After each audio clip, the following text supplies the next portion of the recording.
আজকে আমাদের রেসিপি হচ্ছে মোরলা মাছের বাটি চচ্চড়ি।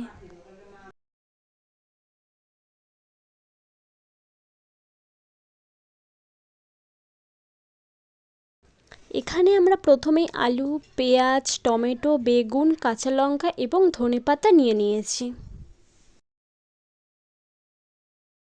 এখানে আমরা পরিমাণ মতো মোরলা মাছ নিয়ে নিয়েছি। তারপর সব সবজিগুলোকে একসাথে কেটে নিয়েছি।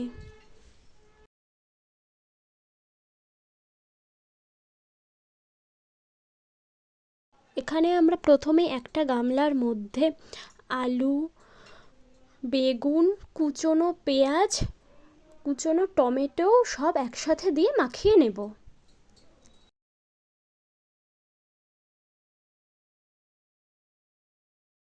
এখানে আমরা জিরে বাটা, লঙ্কার গুঁড়ো, হলুদ গুঁড়ো এবং পরিমাণ মতো লবণও দিয়ে দেব।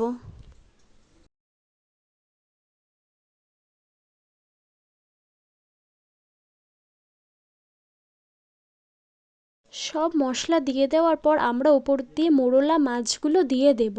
সব মোরলা মাছ দিয়ে দেওয়ার পর এর ওপর দিয়ে কাঁচা সর্ষের তেল দিয়ে দেব।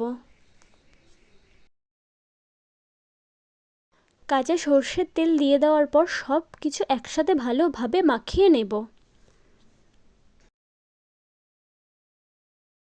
তারপর কড়াইয়ের মধ্যে সেই মাখিয়ে রাখা মাছগুলোও দিয়ে দেব।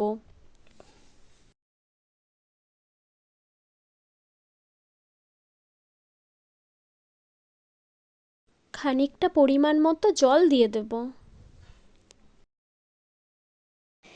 ঢাকনা দিয়ে দেওয়ার পর 30 মিনিট হালকা আঁচে রান্নাটা করে নিতে হবে।